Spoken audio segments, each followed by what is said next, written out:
Hello guys, nizere ko mumeze neza. Je nanje tuvugana amazina yanje nitwa Ntama Pascal ariko bakaba bantazira Rukara. Hama uyu munsi tugiye kuganira ku bintu bijanye n'amategeko y'ubuzima. Buriya guys, burya kugira ubeho mu buzima ubayeho neza, hari ibintu bigusaba yuko ugenda uravyubahiriza. Rero tugiye kuganira ku mategeko amwe ukuntu ndakubwira ukuntu woshobora kwitwara mu buzima kugira ngo ushobore kubana n'abantu, ushobore kubana n'ibintu kugira ngo bigende neza. Hama hari ikintu kimwe abantu baza bashaka kwitiranya mu buzima. Burya mu buzima guys, burya hariho ukuntu ushobora guhura n'ikintu dufate ugahura n'ingorane, ugahura n'ibibazo. Buri muntu wese buri kintu cyose akora burya agenda arahura n'ikibazo. Nk'ubu nk'akarero dufate reka dufatire nko ku murimyi basi. Dufate nk'umwaka urashobora kuba wararimye ariko mugabo bikanka. Ariko rero kuba vyase ntibica bisigura yuko ngo mu wundi mwaka ariko utazoca urima. Harya ibintu byose mu gukora no kuguma ukora ugerageza amashance, ugerageza ukora kiriya canka, ukora burya hari igihe uzoca usanga mu nyuma warakoze warananiwe, mu nyuma ugasanga uciye ukora ikintu kimwe ugasanga kiciye kigirante kikuzamura. Rero kugira dukora ibintu ukora ibintu si byiza yuko uraba kahise kawe kabi, ahubwo uraba wisunze kahise kawe keza, ibintu vyiza wagiye urahura navyo. Dufate nk'ubu urashobora kuba waragize nk'ikintu ukabona ico kintu caraciye nyene ukavuga ati kweri wow, ukavuga ati ikintu cagenze neza.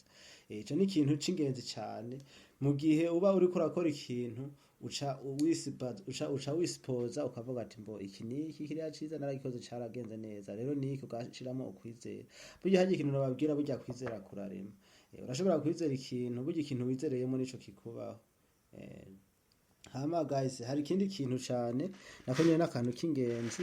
Hariho abantu usanga ari ntashima. Burya hajya umuntu agukoreye ikintu kumushimira ni vyiza. None umuntu agukoreye ikintu akaguha nk'ikintu akagira akaguha nk'impanuro ukamubwira ati urakoze. Si ibintu vyiza none, kandi ivyo ni ibintu vyubaka cane. Urashoboye kukibwira umuntu agaca yiyumvamo nyene imbaraga nyene, agaca yumva araryohewe nyene. Naje kubwanje kweri ndagukoreye nk'ikintu nkumva ntumbwiye turakoze, wow, vraiment sindavyakira neza cane, sindavyakira. Ahubwo reka kumbwira urakoze utumbwira ati wewe iki kintu wakigize uko bari kukigira uku. Aho naho nyene ndagutahura cane ukampanura, kubera guhanurana ni ibintu vyiza cane. Hama guys, hariho ibindi bintu ugasanga n'umuntu yihugiyeko, ugasanga uwo muntu ntashaka kuja ahandi hantu hari abandi bantu kugira avugane n'abantu. Guys, ibintu usanga ari ingorane. Burya kwegereza abantu ni ibintu vy'ingenzi cane. Ariko mugabo ukaraba ba bantu wiyegereza, burya bakunda kuvuga ati abo ugendana nabo nibo nawe uba. We nyamba uri umukene dufate nk'ubu ugaca ugendana n'abantu baba boss, mukaza murakana n'abantu baba boss, burya mu yindi minsi nawe uzosanga babaye nk'umu boss nabo. Niba utanywa itabi ugaca turagendana n'abantu banywa itabi, mu yindi minsi uzosanga nyene watangiye kunywa itabi nyene nkabo. Kubera harya iyo ugendanye n'abantu bakora ingeso niyi impaka ikwandukire. Rero kuvugana n'abantu uraraba ukavuga ati mbo buriya muntu ngiye kumuvugana ndafise ico nogirana. Ukaraba ba bantu nyene uvuga ati mbo abo muntu nubwo nogenda kumuvugisha ndabona hari ico nomukurako. Burya hajya niwaraba ukazoca wisanga uri mu kagwi k'abantu batanu, usanga abo bantu batanu bose niwe uri hejuru yabo. Ukabona bose baza bagusaba ikintu, ari ikintu kibaye ubakorera. Burya ahantu uzoburi burya ntabwo azoba arahanyawe. Uzoca uraba ako kagwi uzoca ukavamwo uca uraba abandi bantu bakuruta. Burya umuntu kugira ahabwe ibitekerezo ntubihabwa n'umuntu uruta, ahubwo bihabwa n'umuntu akuruta. Uzoca ugenda uza kuraba abantu uzobona yuko bakuruta. Hama hari ikindi kintu cane, hariho abantu usanga badasenga. Burya gusenga ni ibintu vyiza sha, burya gusenga ni ibintu vyiza cane, naje ndabikunda. Hariho nk'umuntu dufate ashobora kubona yaramutse ntasenge, ashobora kubona yarose ico kurya ntasenge, akapfa kurya uko nyene. Burya harya ubonye urose ico kurya, hariho abandi bantu baba babuze ico kurya, baba babuze nyene, bakaba babuze ico bafata n'ico bareka. Rero we nawe ukazobona urarose ico kurya, vyiza woshimira Imana ukavuga ati Mana ndagushimiye cane kuba ndose ivyo mfungura, hariho ababuze, hariho abagize nte, ugashima. Rero mbere yuko mufungura zamwe banza gushimira Imana. Hama hari ikindi kintu, hariho umuntu usanga atiyizi. Burya kwimenya nivyo vyiza. Burya iyo uba wiyizi niho ushobora no ntumenya ahantu hari imbaraga zawe nkeya. Ugaca uhafosinga cane gose akaba ariho ushira imbaraga nyinshi kugira ngo wimenye. Rero vyiza umuntu wari wese yo kwimenya uko ameze. Hari ikindi kintu cane nkunda kubabwira. Burya harya iyo ubonye uzi ikintu ukavuga ati mbo iki kintu nyene ndabona ndakizi.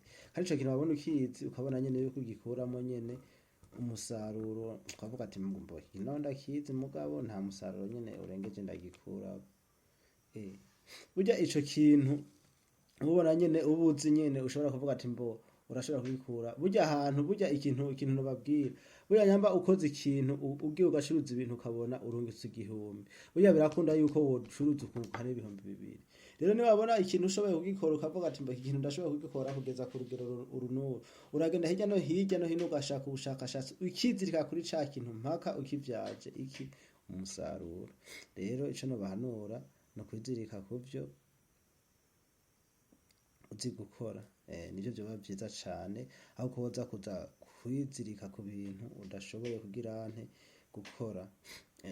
Hari ikindi kintu ugasanga dufate nk'akarorero, ugasanga umuntu yakuriye dufate nka ruguru ku gatumba, ugasanga yigiriye mu gisagara, ugasanga mu gisagara vyaciye bigenda neza, yararose amahera, ibintu bimeze neza. Uwo muntu ugaca usanga abavyeyi yarabibagiye n'abavukana.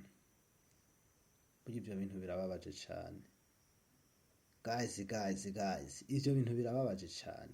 Ukagenda abavyeyi barakureze, barakonkeje, barakwigishije, itekereza neza cane. Hariho nk'umuntu ushobora gusanga dufate nk'ugira aje nko kw'ishuri, nk'ugira aronke nk'ikaramu, nka papa wiwe canke mama wiwe, ushobora gusanga yagenda akirirwa ararimira umuntu kugira aronke ikaramu ya wa mwana kugira aje kw'ishuri.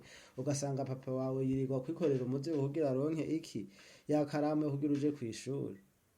Vraiment mwiyumvire ivyo bintu sivyo. We nawe nyamba woba uzi yuko woba ivyo bintu niko ndabwira wowe uzi yuko warabikoze, ukaba abavyeyi barabasize ku gatumba, nawe ubuzima bwawe bwaraciyemwo, ukaba utabibuka. Vraiment wikebuke cane.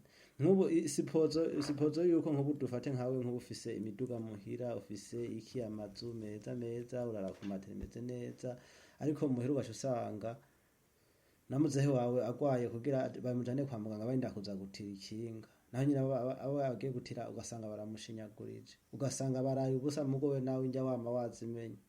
Ico kintu vraiment bamwihanure. Rero ico nobahanura nuko mwakunda abavyeyi banyu uko baba bameze kose. Niba bavuga ngo ntawanka konka nyina ngo nuko agwaye amahera. Oya, umuvyeyi bamukunda uko aba ari kose kuko ni baba yaratumye ushika ngaha kw'iyisi. Hama hari abandi bantu ugasanga umuntu yamara acira imanza abantu, yamara idogera abantu, yamara agirante. Vraiment ivyo bintu si vyiza cane, si vyiza na gato. Aha kw'isi we nturi umucamanza, wewe ahubwo wenyene ni ukwiye kwicira urubanza ukavuga ati mbo ibi bintu ko mbona bitameze uku, reka ndabigira uku, ndabishishemwo inzira. Apana kugenda ucira abandi bantu imanza. Ntugacire imanza abandi bantu rero.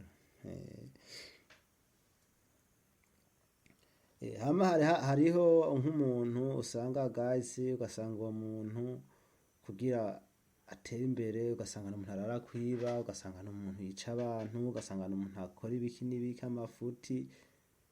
Bene ivyo bintu ego urashoboye kubikora ukaronka amahera, urashobora kuza kwiba kanaka ukabironka ugatunga. Ariko mugabo ivyo bintu nubwo bironka nubwo utunze, nta nta mahoro wigera ubironkana mu mutima, kuko uguma uvuga ati mbo ryari n'uburyari na ryari baramfata uku nuku usanga ata mahoro ufise vrema. Rero ico nobahanura nuko wokora bike mugo ugakora bike vyiwawe mugapana kuza kwiba, ugakora ugasatira mpaka ushitse kuki, ushitse ku nyungu yiwawe mu vyo wabiri yakuya.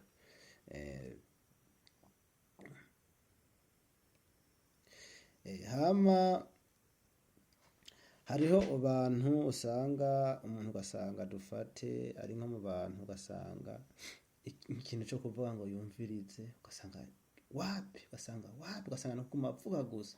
Burya ikintu nobahanura burya ko uvuga cyane woreka kuvuga cyane ukumva cyane ukavuga buke buhoro, kuko burya iyo umuntu ariko aravuga nta kintu kimwe aba karinjira ahubwo gusa arasohora.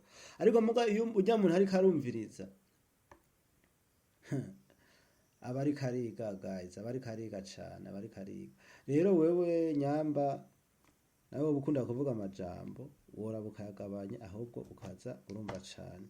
Rero ndakubwire wewe urashoboye kubona nk'umuntu ukamubwira ikintu ukamubwira ibintu mugo wewe ukabona yihuramiye. Burya hari muntu ntuzoce wibaza ngo ni ikijuju guys. Burya umuntu aba ari umuntu w'incabwenge. Aba ari umuntu w'incabwenge cyane, kubera hajya aya bari baragirane hajya bari kariyumvira ati kunuku ati biyari kubigira kunuku uri kuravuga ukabona yihoreye. Rero ico nobahanura muzoze mwumva cyane kuruta uko mwavuga cyane.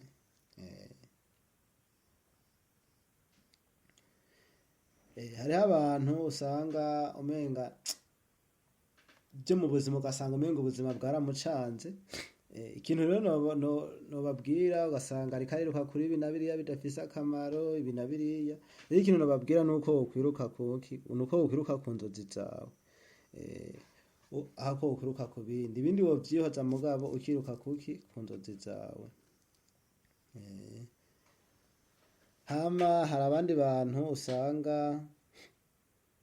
ugasanga by'ukuri ugasanga uwo muntu n'umunebwe, ugasanga ntaco yimariye, ugasanga ntaco yashaka guhereza amaboko yiwe, ugasanga ntaco ashaka gukora. Burya hajya mu buzima ntuzigera uronka ikintu utatanze. Nyamba warimye yego uzosarura, yego nubwo urashobora kurima mugabo ntusarure, mugabo urumva ntiba binganya n'umuntu utaba wakoze. Hajya burya ico urimye nico usarura, ico ubivye nico wimbura. Rero ikintu nobahanura mukore cyane kugira ngo bigende neza. Hama hariho abantu nabo uca usanga kigomba kujana kimwe navuga ati abantu baca usanga barabaye ruguru bagiye mu bisagara barose amahera barahevye umuryango wabo. Hari abantu uca usanga bishigikiriza ubutunzi, ugasanga bashaka kugenda barasuzugura abantu, ugasanga bashaka kugenda bariyandaza ku bantu, akavuga ati mbo wewe je mfise umuduga we nubwo nokugonga nokuriha. Ivyo si vyiza cane, ivyo si vyiza, kubera burya ubutunzi bwawe ntabwo ariyo nshuti yawe, kuko amafaranga n'amafaranga. Iyo modoka yawe ugenda uriyemera ko ugenda urirata ku bandi bantu, umwanya n'umwanya yotembagara ikaba imbabura, umwanya n'umwanya bayigonga ikaba imbabura. Ayo mafaranga yawe uyemera ku mwanya n'umwanya yohomba ukayabura. Rero ico nokubwira nyamba ufise amafaranga iga kumenya kubana n'abantu. Ayo mafaranga yawe ahubwo akuzanira inshuti zikubake, kandi izo nshuti zawe uzahe ayo mafaranga nazo zikwinjirize. Umenye kubana neza kugira amafaranga yawe ahubwo ntuzosanga ariko arakwicira ubucuti bwawe n'abandi bantu. Hama ikindi kintu, hariho abantu usanga bigira abantu badakosha. Mu buzima nta muntu n'umwe adakosha, nta muntu n'umwe adakosha. Hajya umuntu adakosha n'umuntu adafise ico akora. Hajya uri kw'iyisi, none uri kw'iyisi woreka gukosha gute? Woreka gukosha gute vrema? Rero muze mwiga ukuntu mwoza mubaho. hama amajambo nari nabateguriye y'ukuntu amategeko y'ubuzima ukuntu yogenda ashoboye kugarukiraho.